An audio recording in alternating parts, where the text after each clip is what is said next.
మష్రూమ్ని మనం అన్నీ ఒకేసారి మిక్స్ చేసి డీప్ ఫ్రై చేస్తే కనుక ఆయిల్లో వేసినప్పుడు అవి ముడుచుకుపోయి దగ్గరగా వచ్చేస్తాయి కదా, వాటర్ అంతా లాగేస్తుంది కాబట్టి అవి ఇలా ముడుచుకుపోయి పైన కోటింగ్ అంతా వెళ్ళిపోతుంది. అందుకే ముందు మనం బ్లాంచ్ చేసి తర్వాత బ్యాటర్ మిక్స్ చేసామనుకోండి, అప్పుడు చక్కగా కోటింగ్ అలాగే ఉంటుంది, మష్రూమ్స్ కూడా సైజ్ చేంజ్ అవ్వదు. సో ఇప్పుడు ఈ మష్రూమ్స్ని హాట్ వాటర్లో వేసేస్తున్నాం. హాట్ వాటర్లో వేసిన తర్వాత ఇందులో కాస్తంత పసుపు వేయాలి.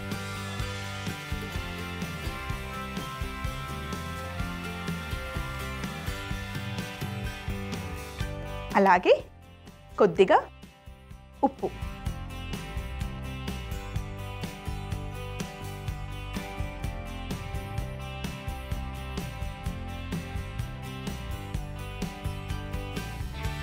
దీన్ని ఇలా పెట్టేసి జస్ట్ ఒక ఉడుకు రావాలంతే.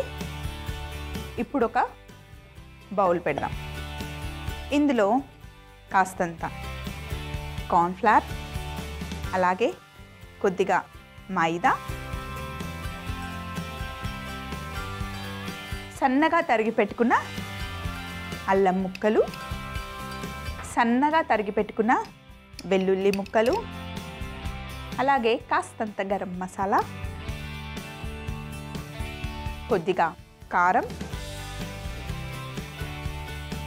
సన్నగా తరిగి పెట్టుకున్న పచ్చిమిర్చి, సన్నగా తరిగి పెట్టుకున్న ఉల్లిపాయ ముక్కలు, అలాగే సన్నగా తరిగి పెట్టుకున్న పుదీనా, సన్నగా తరిగి పెట్టుకున్న కొత్తిమీర. ఇంకా మనకి ఇందులో మిరియాలు కావాలి. అయితే మిరియాలు మటుకి పొడి అప్పటికప్పుడు ఫ్రెష్గా చేసుకోవాలన్నమాట. ఎందుకంటే ముందు చేసి పెట్టుకుంటే ఆ ఘాటు వెళ్ళిపోతుంది. అప్పటికప్పుడు అలా అని మొత్తం ఫైన్ పౌడర్ కాదు, జస్ట్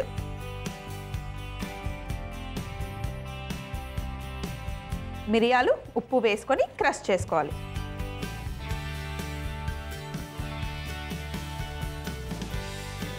మొత్తం ఫైన్ పౌడర్లా కాకుండా ఇలా జస్ట్ క్రష్ చేసుకోవాలి. ఇప్పుడు ఇలా క్రష్ చేసుకున్న మిరియాలని ఇందులోనే సాల్ట్ వేసేసాము, మళ్ళీ సాల్ట్ వేసుకోవాల్సిన అవసరం లేదు.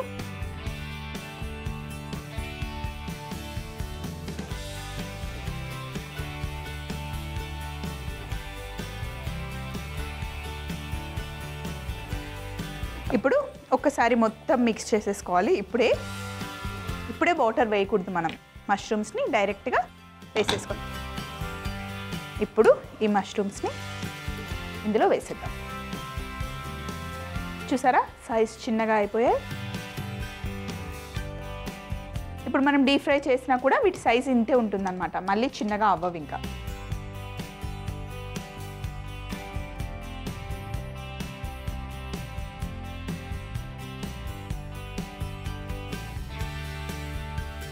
మరి ఎక్కువ నీళ్ళు వేయకుండా కొంచెం వాటర్ యాడ్ చేసుకోవచ్చు. మామూలుగా మనం బయట రెస్టారెంట్లో తింటే కనుక కలర్ యాడ్ చేస్తారు, మనం న్యాచురల్గా చేస్తాం కదా ఏది చేసినా.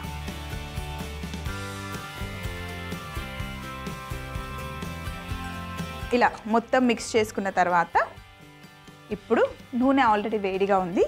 ఫస్ట్ ఒకటి వేసి టెస్ట్ చేద్దాం మనం.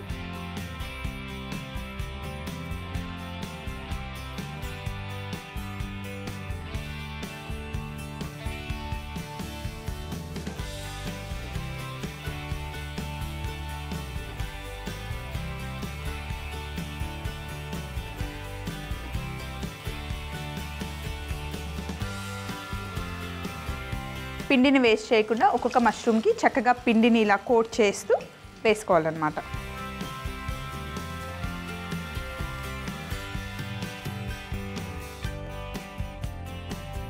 మంచి కలర్ వచ్చే వరకు డీప్ ఫ్రై చేసుకోవాలి. మరి ఈలోపు ఇక్కడ ఉన్నవన్నీ క్లీన్ చేసేసి ఫైనల్ బౌల్ పెట్టేసుకుందాం. పెప్పర్ మష్రూమ్ రెడీ అయిపోయాయి. ఇలా మంచి కలర్ వచ్చే వరకు ఫ్రై చేసుకోవాలి. ఆహా, పైన లేయర్ క్రిస్పీగా, లోపల మష్రూమ్ సాఫ్ట్గా బాగుంటాయి.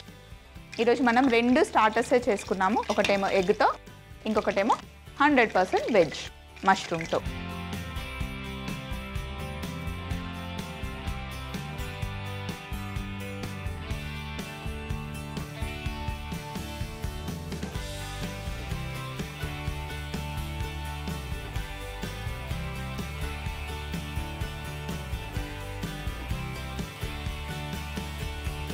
చూడండి, పైన క్రిస్పీ లేయర్, లోపల సాఫ్ట్గా ఉండే పెప్పర్ మష్రూమ్.